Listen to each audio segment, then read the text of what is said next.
Grounded! For's crash landing in the mountains of Druckenwell has left him alone behind enemy lines. With his Headhunter permanently grounded, can For traverse the hazardous hilltops while evading capture? Will he make it back to Revenant Squadron and escape the clutches of the Empire? Or has For flown his final flight?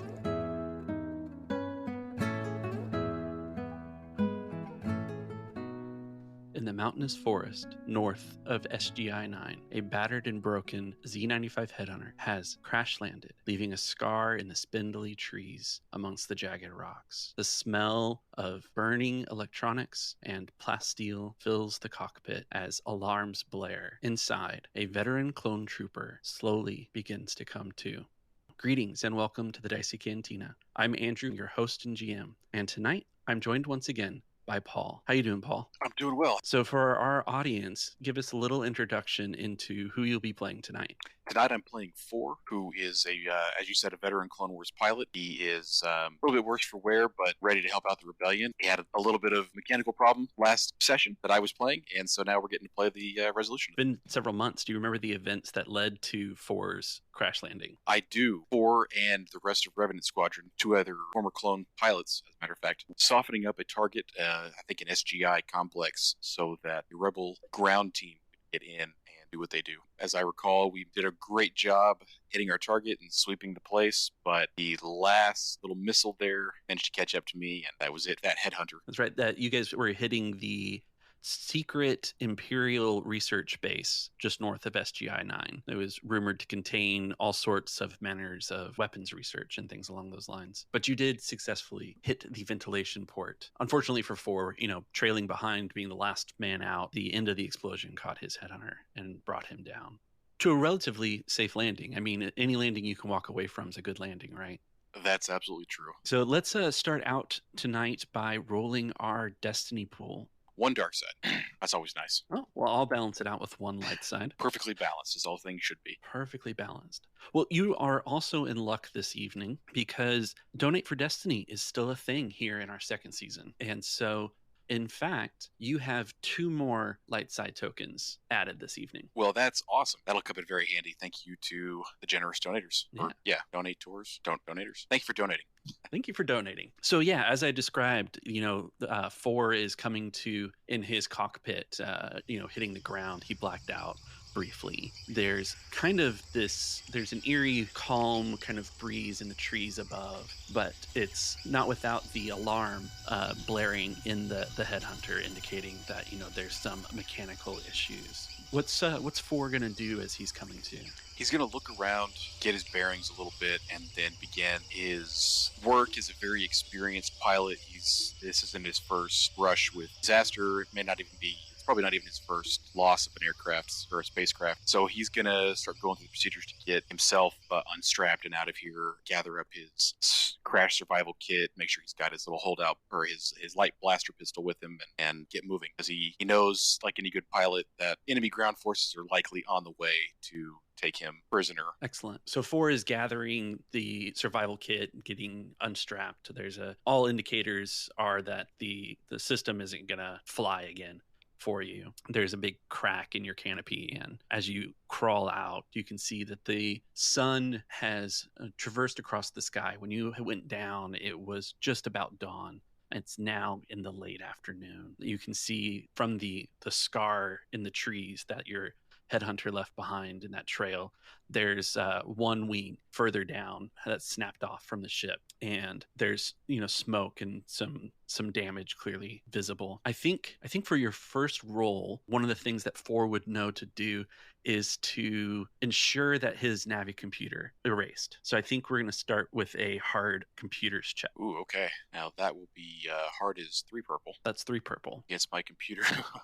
I may be a little bit of a disadvantage here. We may have to throw a destiny token in this direction, but we'll see if this works. So that is 3 purple versus my 2 green. All right. Well, there we go. 2 successes and 4 threat. My first instinct is to get myself out of the cockpit. Obviously, a good deal of time has passed while I've been unconscious. I know that that's probably super bad for you to have that amount of time elapse. But in the past, I was severely burned in a previous downship. So my first instinct is to get out of the cockpit as quickly as possible. Of course, as I do that, I realize that I have a duty to erase my navicomputer, and so I'm going to try to force myself to stay in a cockpit that may or may not be burning around me and try to get this navicomputer erased. Describe for me what it looks like to erase a navicomputer in Star Wars. Oh, well, being that it's 70s and 80s sci-fi, you have like lots of some good buttons. I'm gonna have to like flip a switch here and turn a couple dials at the same time and watch this sort of CRT monitor little deal go from lines of data kind of that all kind of erase and go down to a single white line that just kind of disappears and leaves the screen blank. Nice. I think you get the confirmation screen, are you sure? And I think for one of your threats, it doesn't go immediately. You've got to punch it, really shake the console around to get it to go. So you're going to suffer one strain from that because you had 4 threats. So the other 3 that I'm going to cash in is going to be as you're climbing out of the cockpit now. You've gathered your materials and all of that, your survival kit. You hear on the other side of the Headhunter. So if you're exiting on the north side of the cockpit, on the opposite side, so that the Headhunter's between you and this noise that you hear kind of a crackle in the bushes and a couple of voices saying, "It's over here. We found it. Better radio it in." Now, my first reaction is to think to myself how quickly they found me, but then I realize I've been asleep probably most of the day, or unconscious most of the day, so maybe they weren't that fast after all. But as soon as I make sure that the console or the navicomputer is erased, I'm going to try to slip out the other side of the cockpit and get the wreckage between me and where I heard the voices, and maybe try to slip away. Awesome. Let's go for a stealth check then, as you try and that. Sneak off into the woods there. How hard would you like that to be? It's going to be their vigilance, which is going to be a purple and a red. I can do that. Fortunately, Boars, being a very good pilot, has very good agility. So even my untrained stealth managed to pull off a little bit here. I've got 3 successes and 1 advantage. Awesome. What do you want for that advantage? I think I might want that strain back. Okay. That might come in handy here in a few minutes. So yeah. So you're able to kind of sneak off into the wood. These are kind of mountainous pine trees. You've got a lot of kind of relatively scraggly looking kind of evergreen trees that are on this kind of rocky terrain. You're on the north side of the mountain range. Further north to you is the ocean that you flew over to head towards the secret base. Over the mountain range to the south is SGI Area 9 and really most of Druckenwell. You're kind of on the northern tip, the northern edge of the continent. But Druckenwell is an industrialized planet, so it's not unheard of for these woods to be littered with various industrial equipment, things for gathering water, piping power and energy and fuel and things along those lines as well. You get a look as you're heading into the woods, and you can see it's 2 scout troopers that have come across your Headhunter and are slowly approaching the cockpit with their holdout blasters drawn just to check and see if the pilot inside is alive. Where are you heading? They haven't seen you. Where are you going to go? Now, that's a good question. My instinct is obviously going to be to evade and escape these guys, but I'm also going to need to call somebody for pickup. Now, I'm looking through my crash survival kit here, and actually, it's not listed. There may not be a communications device in this, so I may have to figure that out somehow. But at the very least, what we're going to do is we're going to start making a good effort to put some distance between me and these 2 scout troopers. Yeah. Which direction are you going to head, do you think? So I got out on the opposite side of the wreck. Which side would you say? What kind of direction are they in? They would have come from SGI 9, so they came from the south over the mountain range on their speeder bikes, presumably. I'm not sure where they left them. You can certainly look for them if you like. And so you would have been on the north end of the crashed ship. It would have been oriented to the east. Its nose would have been oriented to the east. And so you got out on the north side. They came up on the south side. And then you made your way. When you snuck away, I pictured it as you were able to kind of loop around to the east. And so you're just barely a little bit to the east of your wreck on the north side of that mountain range. Mentioning that they have speeder bikes, that's kind of that might be very helpful. I think I'm going to continue sort of moving east, and then, maybe once I've gotten some distance from them, I might try to head, back southwest and try to get some, try to figure out where they park their bikes if possible. But But for now, I'm trying to make some distance until I can get a handle on the situation. So we'll continue east along the coast there, I guess. Okay. Let's go with a survival check then, just to navigate this. I'm kind of what I'm picturing the terrain looks like. You can see how it's rocky and it's got the trees kind of all the way up to the coast. It's got a bit of a cliff that along most of the northern edge of that island. And so navigating along those sides, you just got to pick your way across kind of the ridge there. It's going to be we'll go with an average with a setback. That is going to be one failure. So as you move along this ridge, the ground itself is a little bit more covered in moss than you expected, and that it's kind of damp. And even though it's the afternoon, it's still a little foggy from the ocean blowing in, the waves and the crash and all of that.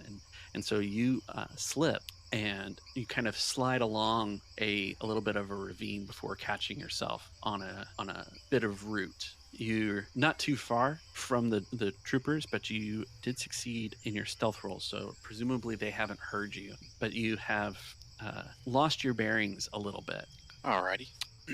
Let's see. Well, I know the mountains are to the south, so if I take a look at the way the land is kind of, the height difference, where try to look towards the mountains. I know that's the south, and I know the other direction is roughly north. And so I'm going to kind of face north and turn to the right, real sudden like. So you're in a bit of a ravine. Okay. From when you slipped. Right. So you've got kind of tall sides to this kind of foresty area all around you with the mist to it. Well, I'm gonna definitely have to work my way out of this. I'll have to either continue down the ravine, hopefully towards the coast, or an exit, or at least to where I can get up the side, and we'll try to move as quietly as possible. I know I may have made some noise slipping on the rocks, so let's do a perception check next.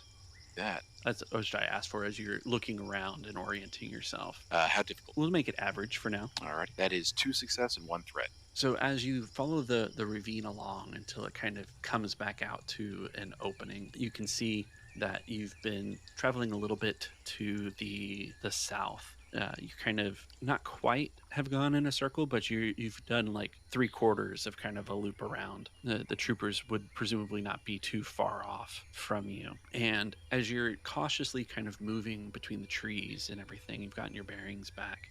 You hear this kind of mechanical droid-like footstep in the underbrush. It reminds you of the Clone Wars. There's an eerie kind of familiarity with the gears and the kind of sound. It sounds like one of the larger droids that you had to face. It's off in the distance a little bit. You're not certain where it is yet, but you've heard this sound. So I check my light blaster pistol and remind myself also that it's a light blaster pistol, and then I'm going to try to put as much distance between myself and that as I possibly can while maintaining some stealth here. But I'm going to probably try to continue with the effort to get out of the ravine still, so that I can have a little more freedom of movement. Let's do an athletics check to kind of climb over that last bit of the ravine. Yeah, we'll do average with a setback again. Alrighty. 2 success and 1 advantage. First question is going to be, how do you want to spend that advantage? I was thinking if I think with 1 advantage, I can still send them a setback, can't I? So maybe any kind of a setback or hindrance to them tracking me if they're kind of on my trail. Yeah, you kind of are extra hidden there. Yeah, so I'm going to do that, take a little extra care because of the droid that I hear trying to track me, now that it's not just 2 guys on speeders. Got to take some extra measures. So I'm going to cover my trail a little bit and continue to try to move out of this ravine to gain some more freedom of direction. So as you kind of get to the crest of the ravine, you're able to kind of see out from the brush that's there. And as you kind of orient yourself, you can see that you're more or less at the top of the first kind of ridge there. You can see a good long ways. And so off to your west, you can see a rather large black plume of smoke that is presumably the secret research base that was taken out by your team there. To your south, almost due south from your current position, you also see a plume of black smoke, but it's significantly smaller, presumably because it's in the far distance. You're seeing kind of over the mountaintops and into this urban environment that's got already some lights kind of turning on for getting ready for the evening. So you kind of get a little bit of an orientation towards that's likely where your second phase of the mission was. That's the direction of SGI Area 9. I think I would take a moment to sort of enjoy the feeling of having done my job and knowing that the mission was able to progress, and hopefully that smoke rising is the ground team getting their job done. While I'm on this kind of ridge or elevation, I'm going to take out one of the 2 emergency comm links that is in my survival kit here, and I'm going to maybe try to contact any rebel forces that I know might still be listening or in the area. Yeah, okay. Tell me what that message is. This is Forte. Mayday, mayday. I have crash landed in the mountains north of SGI complex. I am requesting any help and emergency extraction. I'm currently being pursued by Imperial forces. Is there anyone listening? And I flip my only dark side point, and you hear this kind of garbled. Do you get the sense that your comm is jammed? Okay. There's some communication jamming going on in your current location. Well, that makes a lot of sense. I weigh the benefits and risks of activating my emergency distress beacon, and I think what I'm going to do is try to get a little more distance between myself and the people hunting me, or at least the droid hunting me, before I activate this distress beacon, because they could possibly home in on it just as easily as my friends could. So I will maybe, while I've got a moment on this elevated area, I'm going to take stock of the terrain around me and then try to pick up maybe a best course towards the coastline. Yeah. Looking around, you see that you couldn't have picked a worse place to crash. You're kind of stuck between a rock and a hard place. It's not that the terrain is impassable, but it is, for all intents and purposes, difficult terrain, being that the mountain range runs kind of north-south, but it's wide enough that you're going to be climbing mountains no matter which direction you head. The scout troopers are presumably to your, let me get this right, northwest at this point. And they're at the crash site still, presumably. Just past that, further to the west and still a little to the north, is the destroyed base. Again, due south is SGI Area 9, and further beyond the horizon, Central Isthmus is the location that you were told to make your way to if there was a problem. The Dicey Cantina would be a good shelter, but it's about half an island away to the southwest. And across the mountains. Everything is across the mountains for you presently. You do know that this northern tip that the ocean falls not far to your north, and it has all those jagged pillars that you were weaving in and out of when you were making your approach. You know that there's a peninsula that comes off and stretches out to the east, which will flatten out to become more beach-like towards that way, but there's also not much out there. And then, I think that's about what you're able to gather from the top of this ridge. All right, so obviously heading towards my pursuers is a bad idea. I think crossing the mountains at this point and going into SGI Area 9 would be a bad idea. So maybe if I keep the mountains between myself and the SGI forces and kind of circle along the coast, there's a chance that I might come upon something useful, or at the very least be able to move a little bit better if the shore gets a little more beach-like and a little less rocky. I may just start continuing east down along, northeast, maybe to hit the coastline, and then continue around a little bit, maybe see what I can get by doing that. Let's go with an athletics check. All right. So, and for the sake of clarity as well, I'll mention what the coast looks like for you right now. Right. It's got some steep drop-offs and it's got the trees on the way. It's not sandy beaches, at least not yet. Yeah, hopefully I can.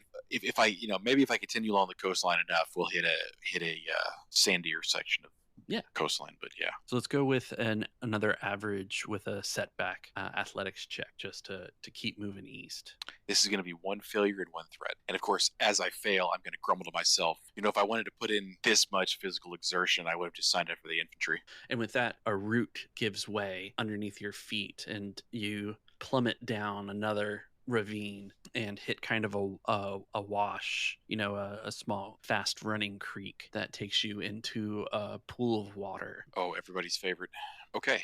You hit this pool with a splash, and you kind of bob back up for air after a couple minutes of being under this kind of more or less light waterfall, and you've come out in a bit of a cave system. There's still light streaming in from where you came in, but it's more or less a tunnel that's above you. You've got a bit of rocky terrain that you can pull yourself up on and take stock, but you're presently trapped in a cave. Oh, great. Okay. I am going to take a moment to make sure that I haven't lost any of my gear, check my blaster, check my survival kit here, and then, of course, maybe take out the thermal cloak and wrap it around myself, since I imagine I'm going to be getting cold here in a wet in a cave. I might take a moment to drink a little bit of water and eat a ration bar, and then knowing that this water has to be flowing somewhere, probably towards coast and the ocean and where I want to go, I'm going to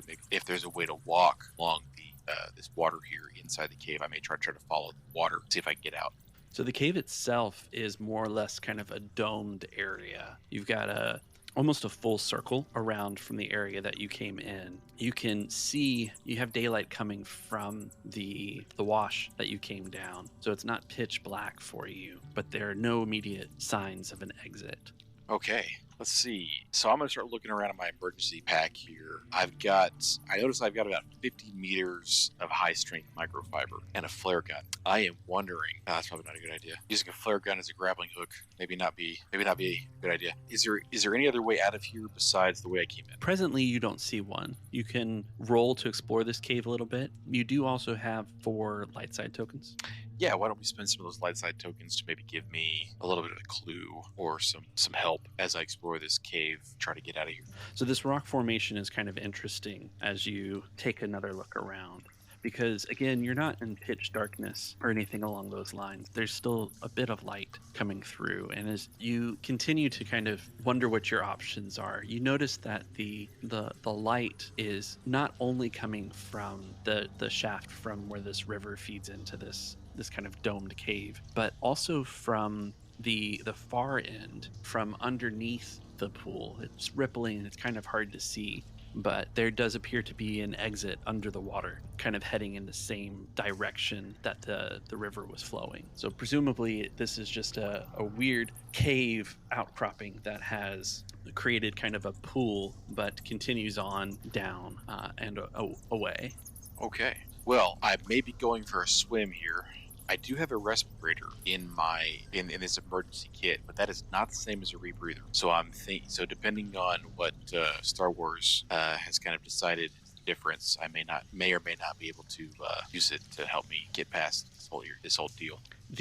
Presumably what's ahead of you, mechanically speaking, is an athletics check, and you have flipped a token for this exit, and so I will grant an upgrade to that as well. Okay, let's go with that. I have a feeling that a respirator is more of like a filtration device than an alternative source of oxygen here, but so we're gonna make that hard, I think. Alrighty. Ooh, that's gonna be 2 failures. So you gather your equipment around you, you kind of cinch it all kind of tight and make yourself ready and lower yourself into the pool and head in the direction of that light that you could see glimmering from it. And as you take a deep breath and kind of head down under the water in that direction, you're surprised by the current that's flowing through it. And very quickly, you're no longer swimming. You're tumbling. You're being pushed through You're doing your best to avoid any rocks and crannies and things like that. But you're carried away by the water and taken further in just the direction of the will of nature before again popping out over another waterfall and landing in an unceremonious pile on the ferns at the edge of this mountain. You've traversed your way down into the valley in the direction of SGI Area 9. The water is actually flowing away from the coast, which is interesting, but it's just because of the way this mountain range is that it has carried you in the direction of the city. Well, 2 crash landings in one day has got to be a record. Thanks for joining us in the Dicey Cantina, and thanks to Paul for playing in these episodes. If you're enjoying the show, be sure and leave a 5-star rating and review on your favorite podcatcher. And if you're interested in behind-the-scenes content, bonus episodes, and early release, check out our Patreon. Thanks to everyone who's donated to Destiny so far, and if you're interested in donating, check out the link in the show notes. Also in the show notes are the links to all our social media, so reach out and stay in touch, particularly on Discord. Be sure and stay tuned for a preview of another great podcast. But that's all for now, so pull up a stool, and we'll see you next time on the Dicey Cantina.